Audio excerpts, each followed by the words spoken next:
আমাৰ শৰীৰত 14 জন সাক্ষী আছে, 2 জন কেৰাণী আছে, চিত্ৰ আৰু গুপ্ত। আমি প্ৰতিদিনৰ দিনলিপিত কি কৈছো চিত্ৰই দেখাখিনি লিখিব, গুপ্তই যিখিনি আপুনি মনে মনে কৈছে কোনো দেখা নাই সেইখিনি লিখি যাব। আৰু যিদিনা আপোনাৰ এই শৰীৰৰ পৰা আত্মা ওলাই যাব, যমৰজাৰ টেবুলতহে ফাইলটো দি দিবগৈ।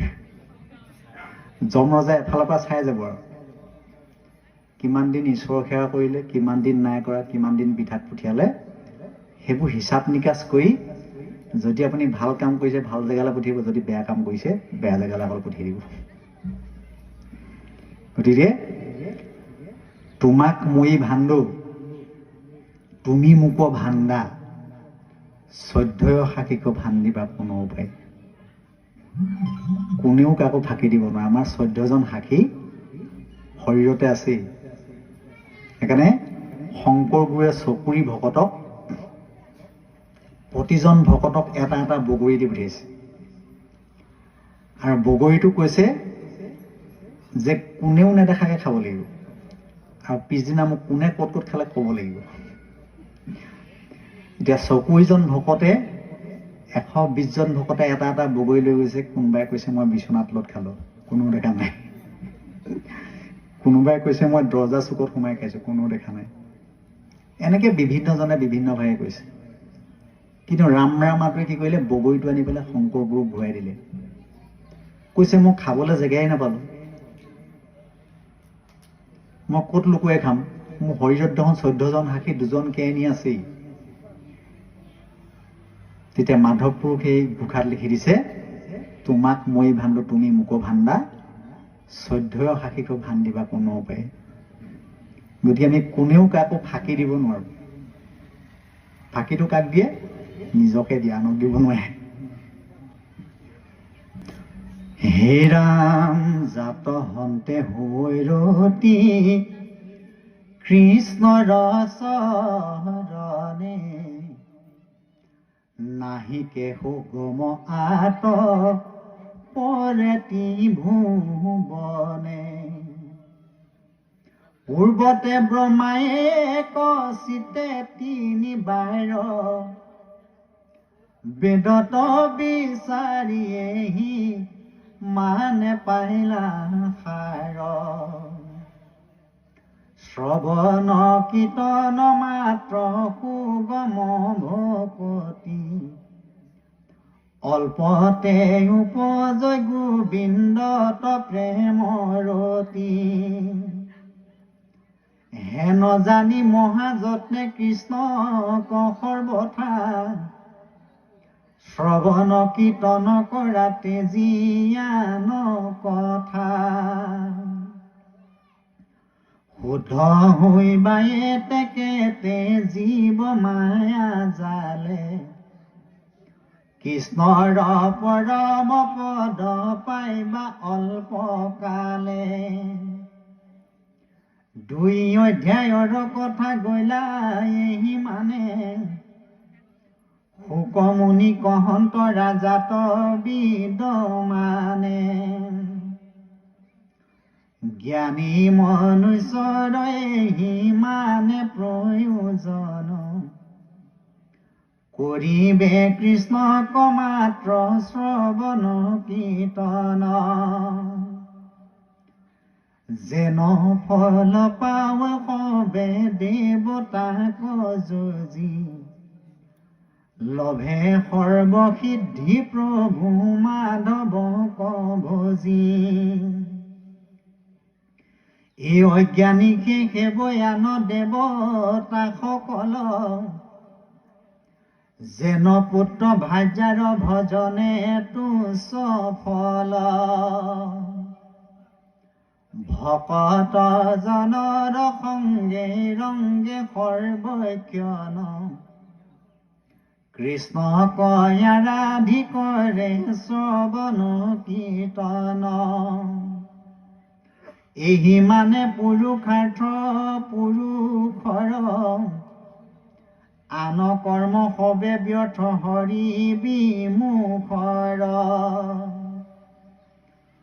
শুনন্তে উপজ্ঞান শুদ্ধ হৈ মতি ইহ পৰলোকত সুখত বীৰপতি মুখ্যতই অধিক সুখ প্ৰেম ভকতি হেন হৰি কথাত নকৰৈ কোনে ৰতি হেন শুনি সুতত শুনকে বিনাবন্ত আৰু কিবা সুকত শুনি পতি পুচিলন্ত শুনিতে চুক আছে দুয়ো বৈষ্ণৱৰ যেন ভৈল সংবাদ কহিও নিৰন্তৰ ক্ষণে কোনো শুনে কৃষ্ণ কথা যিটো নৰ ব্যৰ্থে আয়ু হৰে সূৰ্য সিটো মনুষ্যৰ হেন জানি কৃষ্ণৰ হেন জানি কৃষ্ণ কথা সংসাৰতে সাৰ কহিও কহো কয়ো সম্ফল আমাৰ এতিয়া সুন্দৰকৈ উল্লেখ কৰিছে যে অজ্ঞানিকে সেৱয়ান দেৱতাসকল যেন পুত্ৰ ভাৰ্যাৰ ভজনেতো সফল যিসকল অজ্ঞানী সেইসকলেহে অন্য দেৱতাসকলক সেৱা পূজা নমস্কাৰ কৰে আৰু যেন পুত্ৰ ভাৰ্যাৰ ভজনেতো সফল এতিয়া আমি পুত্ৰ ভাৰ্যাকে আদি কৰি যিখন আমি গৃহত আছো এই গৃহখনৰ পৰা কেইটামান পাব লগা সম্পত্তি আছে সেইটো আমাৰ ফালৰ কথা কৈছো দেই আপোনালোকৰ ফালৰ নহয় যে কলিযুগটো কেনেকুৱা হ'ব এই বিষয়ে যুধিষ্ঠিৰৰ আগত ভীষ্মই কৈছিল ভীষ্ম যেতিয়া সৰহজ্যাত পৰি আছিল আৰু সৰহজ্যাত পৰি থাকোঁতে যুধিষ্ঠিৰে ইষ্টমিত্ৰ ককাই ভাই ইষ্ট কুটুম যিখিনিক বধিলে বধাৰ পাছত তেওঁ যদিও ৰজা হ'ল তেওঁ মনটো পতিয়ন যাব পৰা নাই তেতিয়া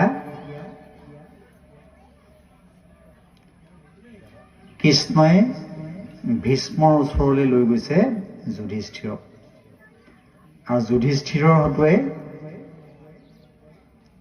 ভীষ্মৰ হতুৱাই কেইটামান যুধিষ্ঠিৰক উপদেশ বাণী কৈছিল কলিযুগটো কেনেকুৱা হ'ব কলিযুগৰ সম্পৰ্কে কৈছে ফলহীন তৰু মন্তহীন গুৰু শস্যহীন বসুমতী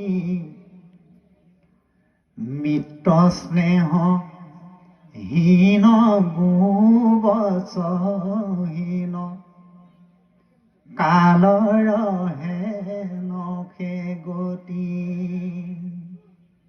এতিয়া কলিযুগটো কেনেকুৱা হ'ব ফলহীন তৰু গছ গছনিবিলাকত ইবছৰতকৈ সিবছৰ গুটিৰ পৰিমাণটো কমি আহিছে মন্ত্ৰহীন গুৰু